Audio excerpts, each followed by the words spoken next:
Welcome to Coffee Break with Rachel Vigil, taking a daily look at the biggest stories in Denver sports and interacting live with you, the Coffee Break fam. So sit back, relax, grab a cup of joe, and enjoy your coffee break. Here's your host, Rachel Vigil. The Belly gets some big money ahead of the Broncos training camp starting up. But I got asked earlier today, what about Garett Bolles? Should he be getting a contract extension? Plenty to talk about. Team USA taking on Serbia and Jokic. Tons to do today. Richie, Carni, and Stu, what you looking at your phone for, my friend? I've got, you pulled up Garett Bolles. I was getting ready for some of that conversation. Okay, I'm ready for it. Garett Bolles is definitely an interesting one as well. First of all, just because they are playing right now, I'm very curious. Team USA, or are you going for Jokic? It's a really tough line. Yeah, we've had this debate. I feel like I don't like a lot of the players on Team USA. Like, just in general, like I'm not a LeBron fan. I'm not a Joel Embiid fan. Absolutely not. I don't find a lot of those guys to be incredibly likable. But like, I'm still an American. I know. You know, as much as I love Jokic, there would be no reason for me to root for Team Serbia besides Jokic if it weren't for him. So I think I still lean toward Team USA. I'm so torn on it because I want Jokic to like succeed at everything he does, but I'm also American. So I'm like, well, I want USA to go win gold. And this is just a friendly, so it doesn't really matter. But I'm pretty torn. I'm not going to lie. As I sit here like watching them play, I don't know who I would root for if it was actually. Yeah, I mean, well, it's actually we were having this debate in the office and it became a more common thing. And I think initially the sentiment was, for the people that are like, I don't like LeBron, so I don't want to root for Team USA. It's like, what about Steph? LeBron's not the only guy on the team. You got Steph Curry, KD? you got Anthony Edwards, Devin Booker, all that stuff. Exactly. So like, who's got a beef with Bam Adebayo? You know what I mean? Like, fair. but that's not universal. Like, there were a lot of people who didn't root for the U.S. women's soccer team because they didn't like Megan Rapinoe or whatever it was, and it's like, but in my initial response was like, what about Carly Lloyd? What about Alex Morgan? What about hometown girl Mallory Pugh? You know what I mean? There was like 3 girls from Colorado on that team. So it became more contested than I thought. I think I still lean with like, I live in the USA. I'm an American. I'm Team USA. So it's funny because obviously this conversation only applies really here, right? If it was somebody in California, they don't care about this conversation. So I'm like, I just don't know who I would pick. I guess I'll feel if they match up against each other somehow in the Olympics, we'll see how I feel. But I would say as like maybe a cop out that I'm rooting for Team USA. But if they get knocked Serbia knocks them out and maybe goes on to win a gold or knocks them out just and then loses in the next round, I'll be happy for Jokic. Like, I'm rooting for Team USA because that's my allegiance. Yep. But if they lost at the hands of Jokic and he got to win a gold or podium or whatever, I would feel cool for him. Well, what's your allegiance to Garett Bolles? None. I don't. I think that Garett Bolles had one of the most fortuitous circumstances in NFL history, having his contract year where they did not pick up his 5th year. I did an entire column at denversports.com when this happened. Because it was COVID. At the time, Garett Bolles became the 8th player ever out of 60-something to have his 5th year option declined and then sign an extension with the team that declined the option. Like, it was so rare. That happens, because if a team declines your 5th year option, that means they don't believe in you so much that they're not willing to pay you at a discounted rate for another year. You know what I mean? They're not even willing to feel it out. So that fell during the COVID year where there was no fans in the stands and offenses were going crazy. And there was a specific effort from the NFL to loosen holding calls, which he like led the league in. Holding. Number 72. Offense, number 72. It's like echoes. So you can't write that kind of fortunate timing. Fair. But he has seemed to play a little bit better, and there's never been any doubt about it, like his athleticism. He's a freak. He is a freak of an athlete. He's massive. And but the other thing he has going for him is they're hard to find.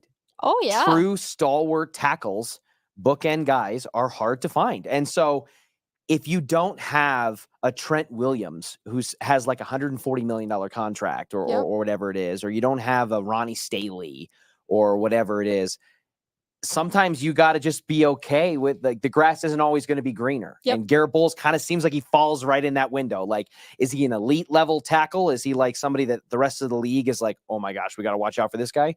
No.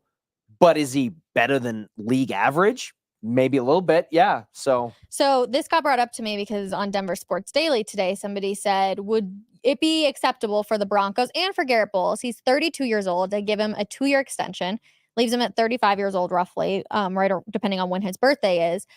Is that acceptable? And I was like, yeah, it is. Like, don't change what's clearly working. He's improved drastically. He comes back from a broken leg, right? Still looks relatively good. Let him finish out his career here in Denver in the Mile High City. Don't touch anything. There's already way too many moving pieces already.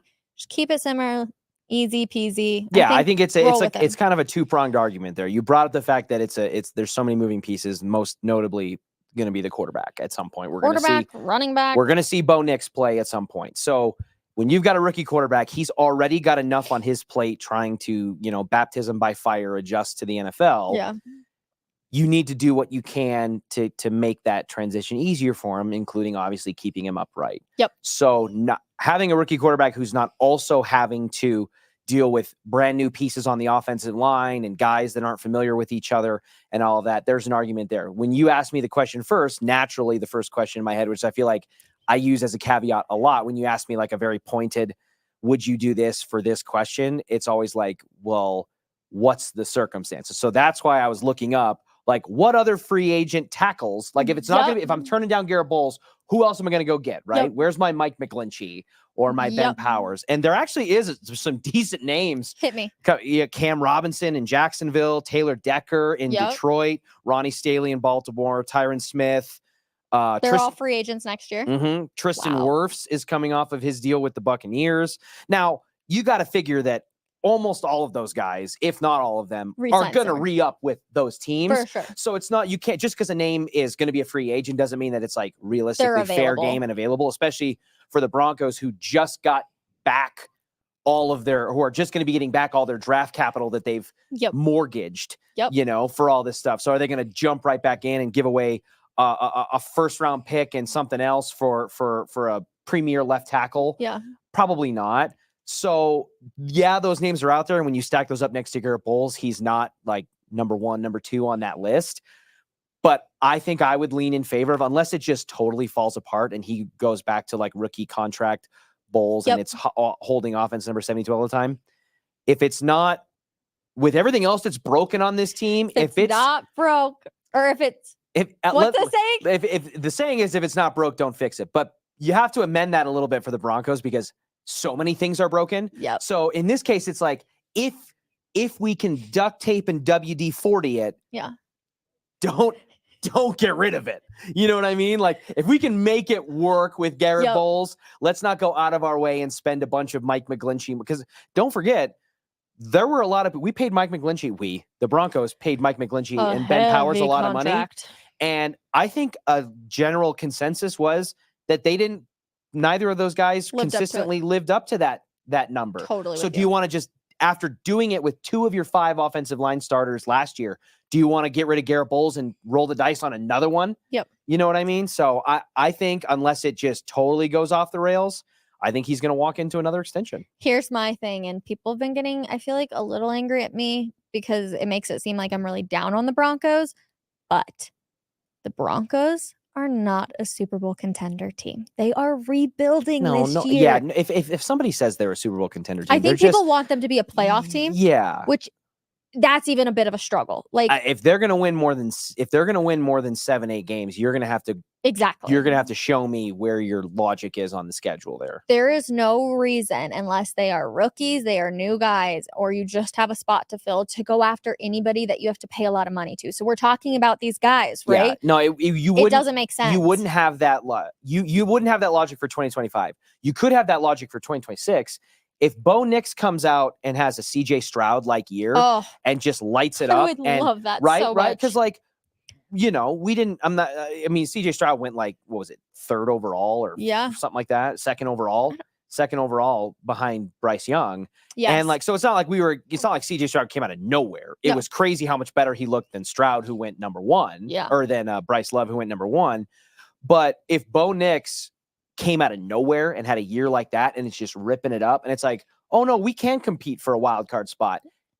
You know that after this 2024 season, going into the season after this, maybe you can do something like that. But right now, you're putting the cart way too far in front of the horse. It's like the Brandon Ayuk thing. Everyone's like, well, could the Broncos get him? Excuse me. It's like, could the Broncos get him? Could the Broncos First of all, why the heck would Brandon Ayuk want to come here? There's no reason. There's nothing proven here. It doesn't make any sense. Two, don't go chase after him right now because you go chase after those guys when you're like missing that one piece that could possibly leverage this is going to put us over the top. Yep. You know what I mean? So it doesn't make any sense. I think Garett Bolles signs on for another 2 years if they decide to offer it to him this year. But obviously Quinn Meinerz, $80 million.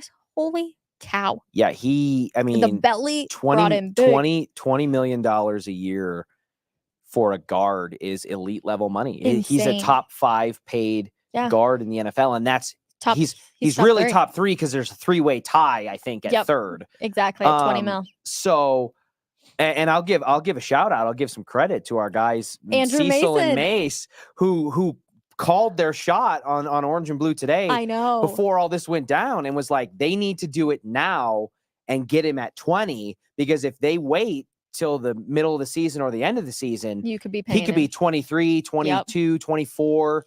Which 23 would make him the highest paid guard. Yeah. And if he continues on somewhat of the trajectory that he's on, because if you look at, the people who really dig into the advanced metrics of this stuff, the Pro Football Focus is the Warren Sharps of the world. Yeah.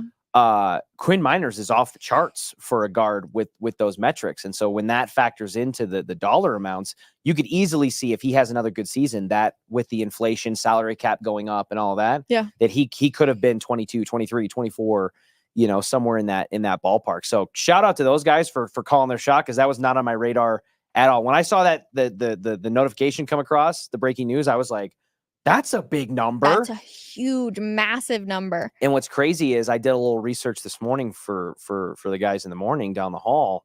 And right now, where do you think the Broncos rank right now going into the 2024 season in terms of spending on the offensive line? Ooh, because McGlinchey was tough. Ben Powers was a decent contract. Bolles. And then you got, personally, I think it's going to be Luke Wattenberg out there for center. 15th? You hit it right on the head. Hell yeah. 15th. Trey, clip that, 15th. okay? 15th. Yes. Yeah. So, and that's in part because Meinerz is still going to be on his rookie contract, because this is an extension. Yeah. So Meinerz will be on his rookie deal. You got cheap center, and but you've got the other contracts in Bolles, Powers, and McGlinchey that lift it up. They're sitting at about, I think it's $47 million on the offensive line room in terms of like cap hit for this year. That's still a lot. Yeah, it's a lot until you factor in that like the Panthers are at like 90 something million. The Panthers are paying 2 offensive linemen like 30 something million a year. It's crazy. And they're awful. They're terrible. They can't keep Bryce Young upright. But if you factor in the reason I brought that up is if you factor in 2025 season, this season after this, and you add in Meinerz's cap number at that point, which we're going to ballpark it at around $20 million a year. It might be like front loaded or back loaded a little bit, but 4 years, $80 million, $20 million a year. So if you add that 20 million, where do you think they rank factoring in Meinerz's contract, roughly speaking, for 2025? I want to say, well, now I'm scared that I'm going to get it wrong since I got the other one right. 12 or 11? 5th. Wow. They theoretically would jump all the way from 15 up into the top 5 just with Meinerz's contract. It jumps up to like the mid 60s, like $65, $66 million. Wow. Okay, so now just looking at this season, will they be over or under that 15 mark in, just being decent, being a good offensive line? Oh, you mean, are they going to like for the dollar amount that they're paying, will that Yep. The performance match the money. Yes. Yes. I think they will Okay. be a middle of the pack, Bo Nix will be middle protected. tier offensive line. Will he be incredibly protected? No. Yeah. But is he going to be, getting hammered to the turf every, 1.4 seconds before he can get the ball out? Mhm. I don't think so either. Because honestly, is that not indicative of how the Broncos have been for so like they live in this like weird purgatory hellish range where it's like they're not bad enough to be really bad, but they're not good enough to be like a better than average. Yeah. So I totally could see that offensive line ranking 14, 15, 16, 17, somewhere in there. So middle of the pack, but just maybe a little bit higher or a little bit lower. So right around that $15 amount. Okay. You saw Caleb Williams finally sign with the Bears? No, but I did notice that because I saw Caleb Williams and JJ McCarthy and a couple others still hadn't signed. So he did sign. He officially signed, even though they had already reported, rookies reported yesterday. He signed last night. No agent, $65 million total, including his signing bonus. Bo Nix, almost 30, including his signing bonus. Yeah.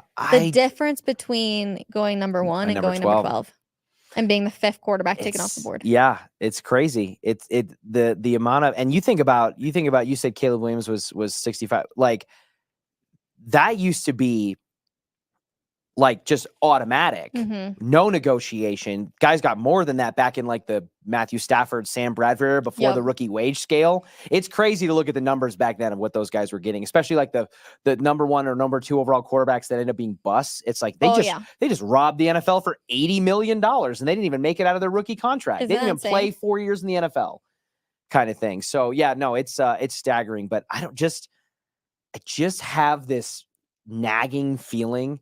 I can't shake it, and maybe it's amplified because he went number 1 overall, but I think Caleb Williams better invest that money wisely because I just have a feeling that guy's going to bust. I just like he was in college. He had the generational label in college. Yeah. He was Trevor Lawrence. He was Andrew Luck. He was the guy that we knew was going to go number 1 overall for at least 2 straight seasons before he kind of came out. And I watched him play in person at Folsom Field against CU, and he was awesome. Yeah. But I don't know what it is, but I just feel like something's going to go wrong there. I think his comment about how he told the kicker that he's not going to get on the field very much, I'm like, is that really like a... And isn't it so subjective though too? Because like there are players and people, in professional sports where I could see them saying that, and I think it's really cool. But it like depending on how it hits your ear or it rolls off their tongue, it's like a split decision of like, yes, I like it, I'm into it, I buy it, or nah, you ain't it. But I think it's because he's a rookie. Like if Patrick Mahomes went and said that to Harrison Butker, we'd all be right. Yeah. Okay. Buttkicker.com. Yeah. Exactly. I'll never forget Andy Reid calling him that in a press conference. Like he literally forgot his own kicker's name. He pisses me off. Anyways, besides the point. Like if he went and said that, we'd all be like, okay, like funny Patrick Mahomes. Yeah. Caleb Williams has never played it down in the NFL. And you have the cockiness to walk out there and be like, yeah, is it cockiness or is it confidence? Cockiness. Probably. But do we not have this conversation with like Anthony Edwards? Because Anthony Edwards is like... But he's proven. Yeah, he's more proven than Caleb Williams. I'll give you that. He's not like... If he would have said that his first year, I'd have been like, shut the hell up and sit down. That's fair. He's had a couple years of sample size of like high level play. So, I mean, here's the thing. I'm going to tune in game 1 versus Caleb Williams when he takes the field. Is it? You have to. Yeah, of course. Everyone's going to. Yes, yeah. Sorry. He's the number 1 overall pick, and it's gonna be the same time of a Broncos game. I already know it. I'm sure. Yeah, and I don't know. I just something about it feels off, and we're gonna find out. It would be very indicative of Chicago Bears history that they've been as much of a factory of sadness as the Broncos have been at the quarterback position for the last like almost decade. Bears have been that for their entire franchise existence. Way worse. We complain, but if Caleb Williams ends up being like their franchise guy, he'll be arguably the first one that they've had ever. Even when they won the Super Bowl in '85, it wasn't like they had a Patrick Mahomes or a Aaron Rodgers level where it's like, this is our guy for 20 years. We'll see. Are we going to find out with the Broncos too? Maybe. Could Bo Nix be the guy? I want him to be so bad. I do too, man. I just want the Broncos to be good again, man. I know. Mile High City is so different when I'm they're good. skeptical. I'm skeptical. I want to be optimistic, cautiously, but because I've been burned and scorned so many times by this team and this organization since Peyton Manning walked out the door, I just almost feel like I have PTSD, and I can't. I know. I can't believe it until even it's almost like I'm being like a flat earther about it. Like if Bo Nix goes out there, if Bo Nix goes out there and they go like 4-0 in their first 4 games and he looks amazing, I'm going to be excited, but I'm still in the back of my mind be like, no, something bad's going to happen. Something bad's going to happen. Like this isn't real. It's a mirage. Like kind of like when they won five games in a row last year. It's like, are they really good enough to go on a 5-game win streak in the middle of the season? No, but everything broke their way. So even if things are going to go well, I'm still going to be skeptical, which is kind of like falls in the this is why we can't have nice things category. That's almost like worst case scenario in a really dumb way is for them to start off super duper hot and then everyone's going to be like, we're going to the playoffs. Everything's exciting. And then it just dumpster fire. That's worst case scenario. Sorry. I don't even want to speak it into existence. All right. Well, that's going to do it. We won't speak it into existence. We're just getting ready for training camp because it's going to be here before we know it next week. I cannot believe it. You guys, I appreciate each and every one of you for hanging out with us and spending a little bit of time. The comments, we love seeing them. Thank you. Keep them coming. And we'll see you guys tomorrow. Bye, everybody.